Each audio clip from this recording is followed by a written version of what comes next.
Thank you all for coming today. We have Clint Day.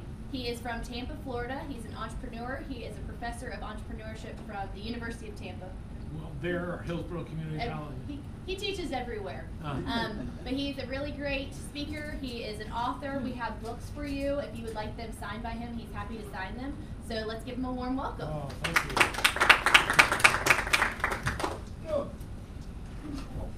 Those of you who skipped the lunch hour, thank you for coming. What I'm going to really do is tell a story which will explain my books, and then you'll know which one might be the most useful for you. I was an entrepreneur, so I was not an academic.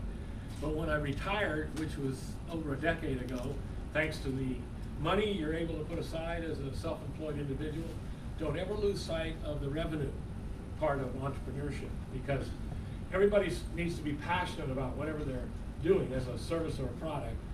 But I never knew how passionate I was about commercial insurance, property and casualty, until the end of the month when I booked the commissions and I saw the income. That's when I got really passionate. So I loved the income.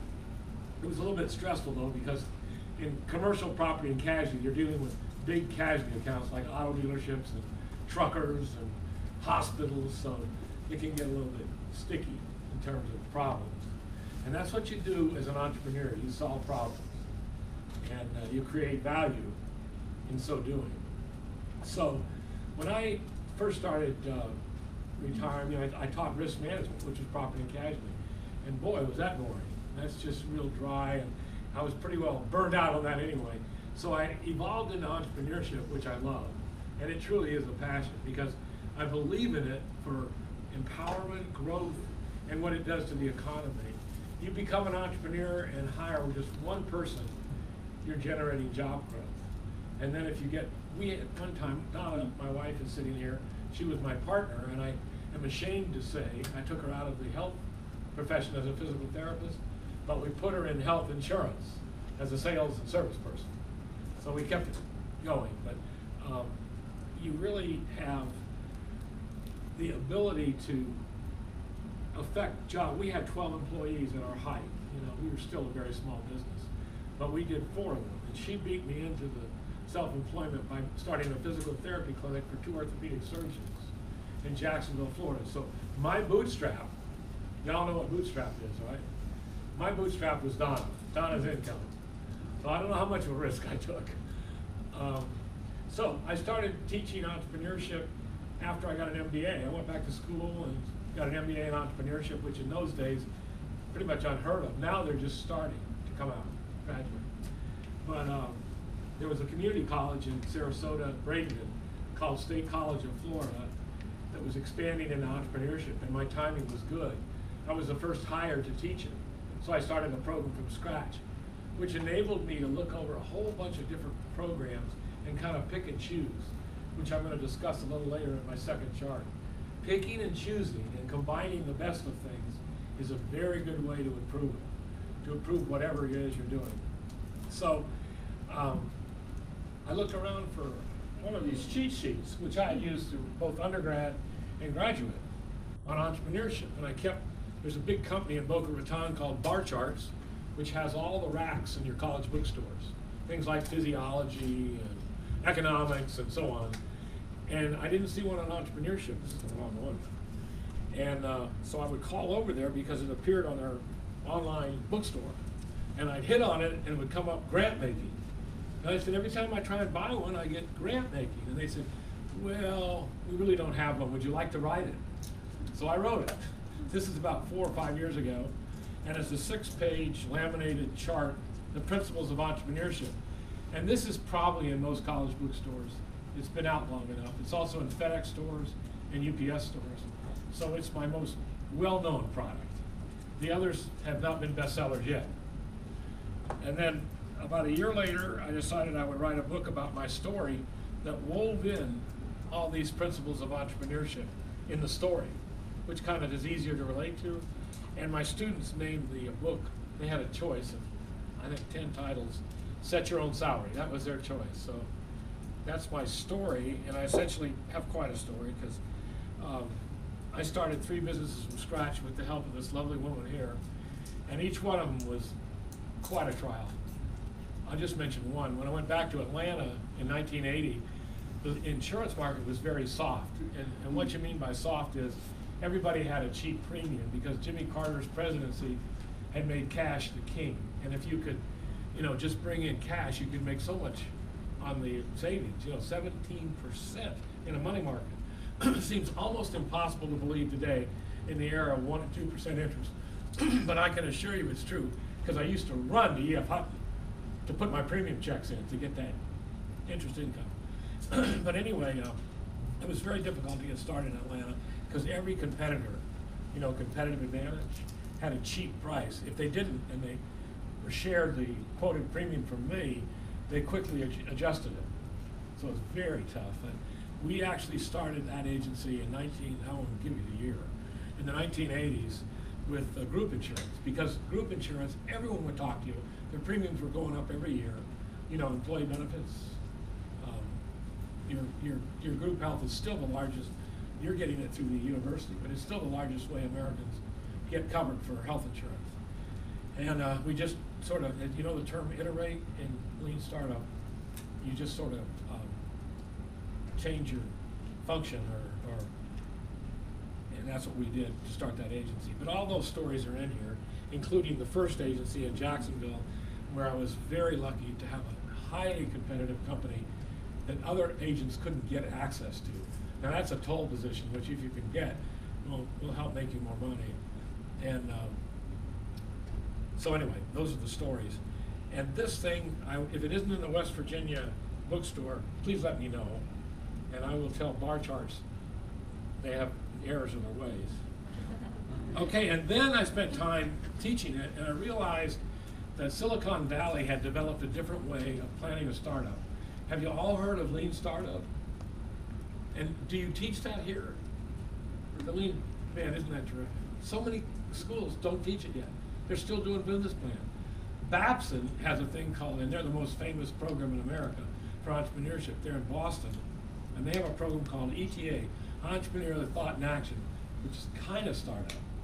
Just get started and adjust, but not pure startup, and they're the king. So, but anyway, Lean Startup is something I seriously believe in, and the reason is it works. And starting in 2008, a guy by the name of Steve Blank had 8 startups in Silicon Valley, never went to college. He was an engineer out of the Air Force. 4 of those 8 companies went public. So do y'all know what going public means in terms of instant fame and wealth? So if you take his course, The Lean Launchpad, which you have to be an educator to go to, Tara, you could get in. The first night social is up at his home in the Santa Cruz Mountains, overlooking the Pacific Ocean. And the buses drive up and let you out, and you walk by his pool house, which has 2 Teslas, charging up, and then get into the main home with a double-decker great room. But anyway, he's living well. But he's given us a great contribution. The wonderful thing about Steve Blank, and you can reach him at steveblank.com, is he gives everything away, everything he's ever, been through or produced or written up, and he's written some great articles, which I repeat on my blog frequently. He wants to share with as many people as he can. He personally has moved on from college teaching at Berkeley, Stanford, and Columbia to working with the Department of Defense on mission statements and hospitals on improving surgeries. So you can use this Lean Startup technique to do so many things and solve a vast array of problems. The problem is it developed over 10 years. And over those 10 years, everybody wrote a little paperback, including yours truly. But mine was late enough to where I got most of them in here. I was missing 3 or 4 of the methods. What? You have a Lean Startup book. Oh, thank you. So if he's recording, I'm not sure he's here. You're going to have to do it. This is the book. But what I did was I tried to summarize at the time all the different methods and put examples of the technicals in here, like if they used the canvas they used, or a chart, and a very important thing called the customer development method, which was invented by Steve Blank. It's working. It's recording, yeah. The customer development method and I put this on my reviews of the business plans I did this morning, is critical to this process. And what you have to do is you have to go out to the end user or the person that might buy your product, you know, the early adopter, they call them, and talk to them. And no yes or no answers. They all have to be long answers. So you learn all about their problems, a day in their life, and what their, you know, needs are. What would really work to solve their problems or satisfy a demand? And if you can get inside their head or several of their heads, you can help them design your product so that it will instantly sell. Imagine validating your idea or your product where you knew it was readily available and going to sell. That's what Lean Startup can do. So I really believe in it, and it's so tough to get the students to go out and talk to the customers. They're reticent, they're shy, and they like to, if they're not, they like to talk themselves, and you don't want to talk, you want to listen. So there is a guy in New York City who I finally found by the name of Mike Fishman. He's in all my stuff, FISHBIEN.com. And if you Google Mike and ask for customer development questions, they'll come up on the website. And the customer development questions he's designed always evoke good answers and give you the information you want. So there's a cheat sheet for you, MikeFishman.com. Okay, so all these three were out there. But everybody was still having problems with Lean Startup, and I knew there was a need for this. Second one, this is only 3 months old. It was introduced the end of January at the USABI convention in Florida. USABI is United States Association of Small Business and Entrepreneurship. All the professors belong to it, as I'm sure those here at West Virginia do. So each one of them got one of these in their handout bag. And you know, you call them on it. Did you see that Lean Startup you brought home? My mentor, who I use up at Belmont College, Dr. Jeff Cornwall, forgot his bag. And he didn't have this when I called him for advice. But anyway, I really think this thing's special. And the reason it is it has all 14 methods that exist today of doing Lean Startup. And one of the real improvements is, and Dr. Cornwall gave me this, along with another guy who's from Romania named Marius, I won't even try and pronounce his last name. He invented Discipline Entrepreneurship Toolkit. But both of them believe in combining different methods at different steps in the process. So you start and almost always end up, you may not start with Steve, but you always end up with Steve Blank, to put it all in the 9-component business model canvas. Does everybody understand? There's no dumb questions what the business model canvas is. Of course, it's in all these things, but it was developed by 2 business consultants in Switzerland. They now call their company Strategizer, but Alexander Osterweiler, the main author, consulted many years, and then he came up with 9 components or 9 subsections of analyzing any business. And those are the 9 blocks on the business model canvas. And if it's not in one of those 9, you don't need to worry about it. We frequently ask them, okay, where is the patent information or something that won't fit in a box? That would fit. And he'll say, oh, that's off the canvas. That doesn't matter. You know, so if it's important, it goes in one of those 9 blocks. Anyway, what I did was I wrote up a supplement sort of condensing Dr. Cornwall's and Marius's ideas of what to combine. They each use about 3 or 4 of the methods.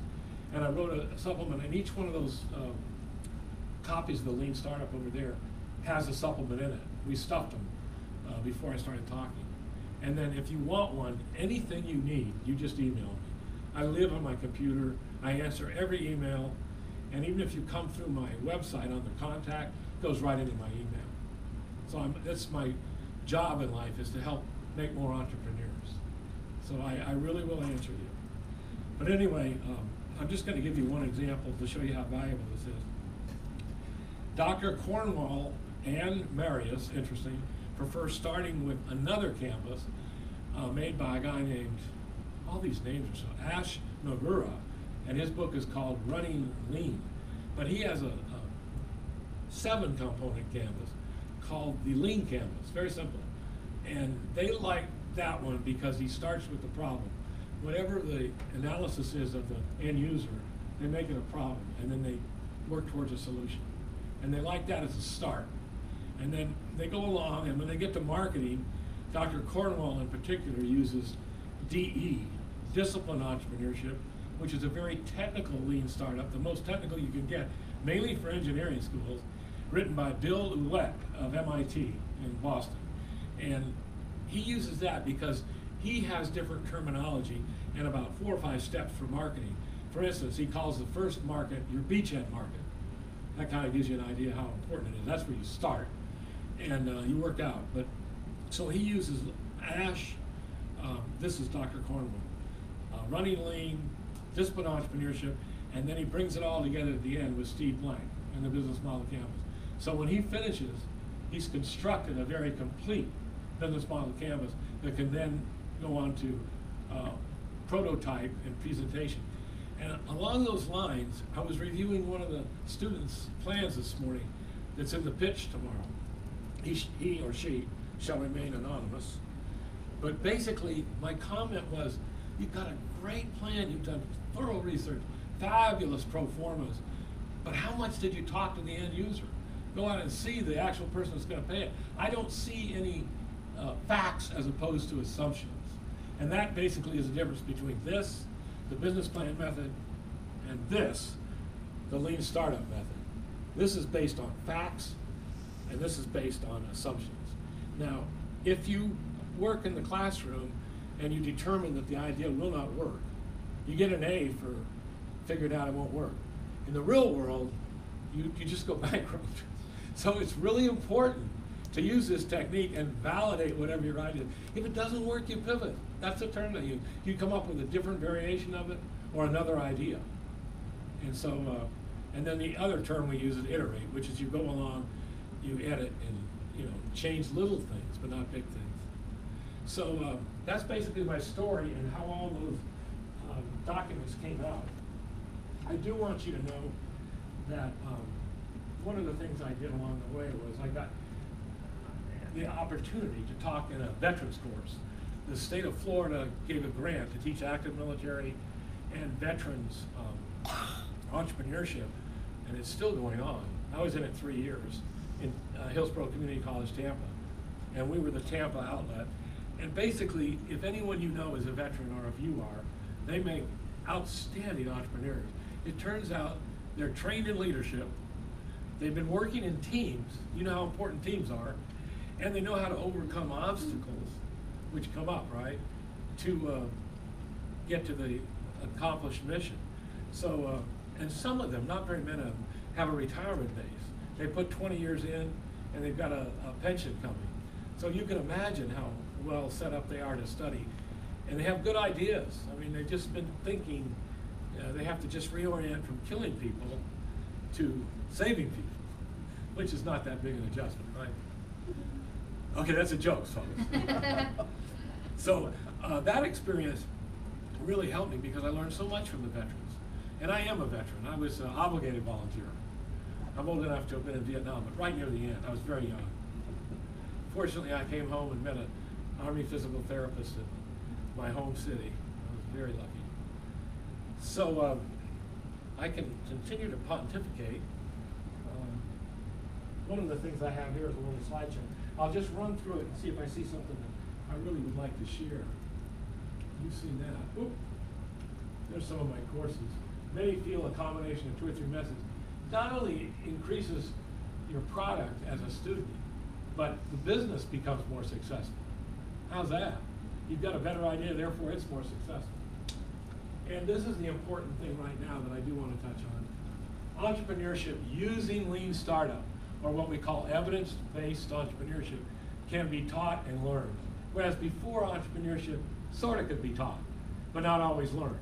But if you make yourself an expert on lean startup, you'll learn it because you're forced to, just to make it go through the process. But why is that important? It's important because right now we're undergoing a huge change in the workforce. Are all of you familiar with not just automation, but artificial intelligence? Artificial intelligence is undergoing a big change right now because blue-collar workers have been automated. The car lines, the soda lines, anything that's an assembly line. But now white-collar workers are starting to get automated. How is that possible? These computers have been in existence for about 3 or 4 years with massive amounts of data. They've collected enough data, like you can imagine Watson, how much Watson has in its memory. And Amazon is providing data storage for people. I wonder why. They might have something in their contract where they're actually, taking pieces of it to run these logarithms. What do? They look for repetitive thinking, cognitive thinking. So State Farm is trying to use artificial intelligence to take claims. You're talking to a computer. And then MetLife, really something, it's my old industry of insurance, is starting to underwrite using cognitive thinking. I don't know how they do it, but they're using it too. What that means is white-collar people are losing their jobs. And this is going to reach critical mass in 5 to 10 years. It's going to be a crisis. There's going to be, some people are proposing things like basic income and all kinds of wild social things to combat it. But the real solution is to let everyone become an entrepreneur and work at their passion. And if you do your passion, you're going to make at least enough to support yourself and your family, particularly using lean startups. So that's why, to me, entrepreneurship is so important now. Every college in America, every trade school and workforce center needs to be teaching lean startup. And I'm so thankful that West Virginia University is. You guys are ahead of the curve. I didn't get very far, did I? This is the history of lean startup. Essentially, 2008 to 2018, all these 12 books were written. And this is written by Steve Blank. Why it changes everything. And, you can just see it. If you were making your assumptions on guesses and doing secondary research, which in those days were in libraries, and you suddenly actually get facts from the people that would buy it, how dynamic that would be. And I can't emphasize this part of it. People overlook customer development, which is talking to the end user, potential buyer, and filling in those 9 blocks. You can't get it any other way. And some people say, well, you still need a business plan to show to a lender or to a, who else would need it? A strategic plan for the business. You have like what we called in the Army standard operating procedures. So someone can plug into a job and read what it does. Well, there's one piece of software out there called the launch plan. You develop a 9-component business model canvas in great detail, and then you just hit one button and it spits out a business plan. So they're comparable enough to where it can do that. And there's ways to have a business model canvas and write a business plan very quickly on your own. So no problem, but you don't need it until you are 2 or 3 years old and want an SOP or strategic plan for your employees, or you got to go to the bank and get an SBA loan. Now we recommend against SBA loans. In my classes, I recommend bootstraps. Marry a physical therapist. That's the best thing you can do. Or use family, friends, credit card. The problem with the bank is they're constantly measuring you, and they want to see you success, and they can. Some bankers will get in your business and start messing with you. But same thing with equity. Somebody had sold 25% of their business on one of the plans I reviewed. I got to look them up tomorrow and talk to them. Because remember, if you sell more than 51%, you're no longer needed and usually get fired. Someone else owns the company, and it happens. And sometimes it creeps up on you because you give 5 here, 10 here, and all of a sudden someone has 51 or more, and you no longer matter. I've had that happen to me in my career. So all you're doing with the 9-component business model canvas is searching for a model. And why a model? Why do we use the word model? Because you can plug it in and repeat it like a franchise. Or you can use the model to scale. Only from a set model can you grow a business from 2 or 3 people to 1,000, like Facebook or Uber. My favorite example. Uber was written on a business model canvas. Uber is a lean startup product. So is Airbnb, both invented through this method. So anyone have any questions about this? One common misconception is that you actually run pro formas in here and get, the fine detail like a business plan. No, these are really models. So you're just coming up with the way the money's going to come in, and you're just coming up with the monthly expenses to keep yourself going. they're overviews, so that you can calculate monthly and how many years before you break even. And the key to any business model canvas is the famous product market fit. Anybody not know the product market fit? Someone must not. Be honest. Thank you. I love honesty. This is comparing the two most important components. The value proposition compared to where you're going to sell it or who needs it. You can actually start with a customer segment and then come back to the value proposition, which is customer development. But you can spend half your semester on these if it's needed. Don't go on until you have a good product market fit. Because once you establish this, and you have a great idea, a niche idea for a very specific target audience, you got something that might break into the big pipeline of commerce and hit a home run. I mean, just think of Uber. I mean, who would have thought that two guys driving to the airport in a black car thought, why don't we start a business where people can rent black cars? And then with the black car, why don't people use their own car? And if we do it here in the US, California, why not the rest of the country? Oh, and then let's try France and England. Who would have thought that? I sure did, but I'd be rich. So you want to create and test a measurable hypothesis. And that's what you've got to come up with. I've seen prototypes, which are hypotheses, as crude as 3 or 4 blocks of wood and a beanie propeller on them. But you could put that in front of someone and then talk around it, and they understood your concept. And that's all you need. You can also use video. Do a few diagrams and then video the diagrams, just like the old stethoscope or whatever it was, Edison's movie thing. But almost anything that will convey the idea or the notion of your concept will work. But you want to have something to talk about. Mr. Blank's most famous expression is, get out of the building. How many times have you heard that? I've heard that at least 100 times. And that means get off your rump, get out of the classroom, go outside, grab an umbrella if you have to, and talk to them. And this is the famous methodology loop, which was refined, iterated by Mr. Eric Rees, who was in the first class Steve Blank ever taught at Berkeley. By the way, Berkeley's a great university.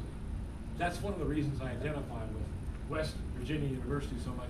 Our school colors, I did go there, are blue and gold. And every time I see West Virginia on television playing football, I get everyone out of the room, I turn up the sound, and I think it's my school. No, it's this place in Morgantown, West Virginia. But they did have beautiful uniforms. So anyway, he came up with, because at every step of the loop, he iterates. So these guys were doing software, and they build, that's why he says code, measure, change, and remember, data is all consuming, particularly in software. And there's the story of Uber.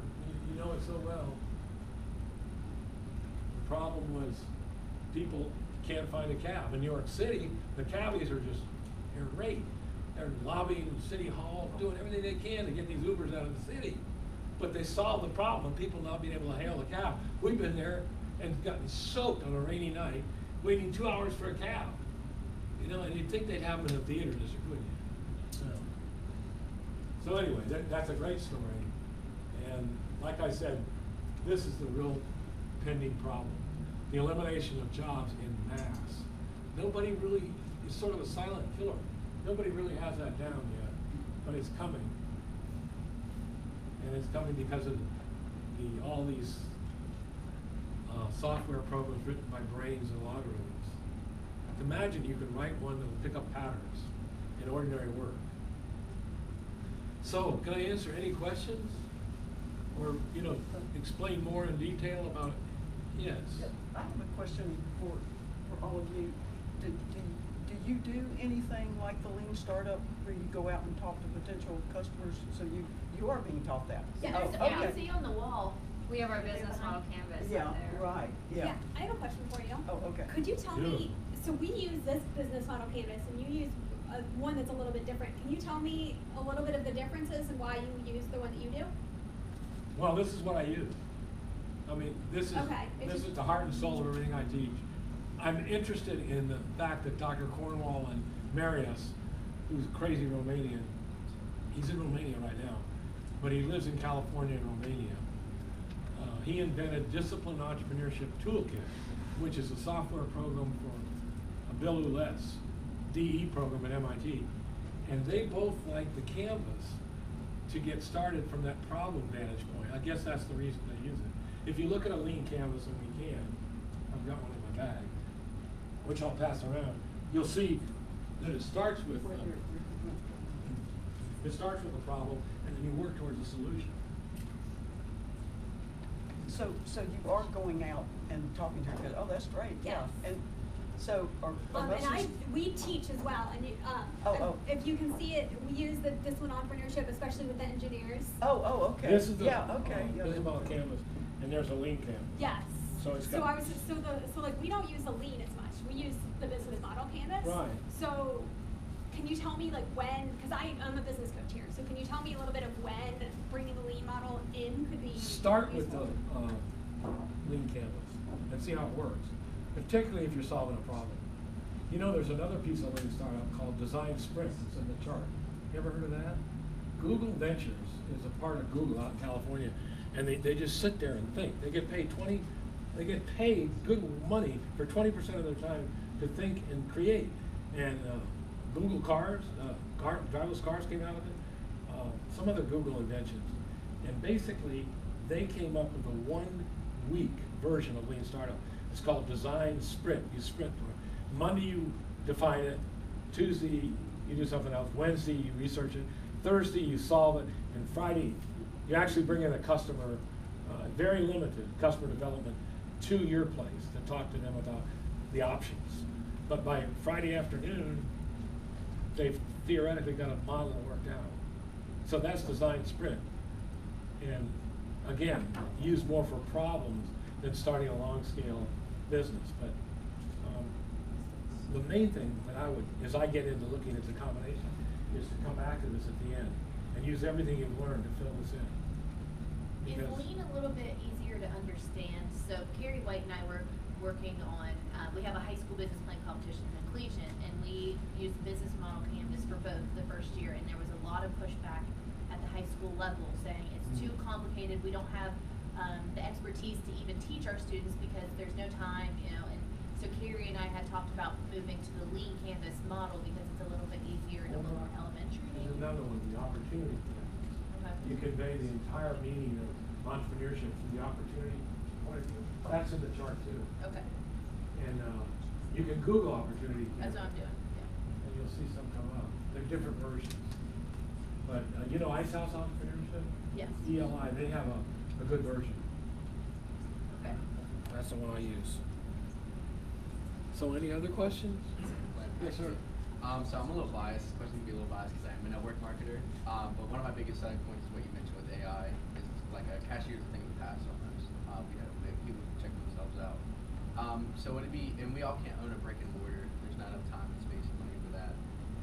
So would you think with the way we're moving as a society that your everyday laborer will be a networker in a network market? Because you can earn a commission level, get paid higher than an hourly wage, but they also save money in advertising on the companies. What are they doing? It's a network market, whatever. Oh, you know, no, any network network market. I mean, they're only as good as the company as the product. But I would get some of this more marketing like Professor Gary answered that. I'm not sure. But I do know that McKinsey, which you can get an app on your phone for, or go to as a website, is on. McKinsey is a very high paid consulting firm, corporation, but they give their information out free too. So they'll stay on top of AI.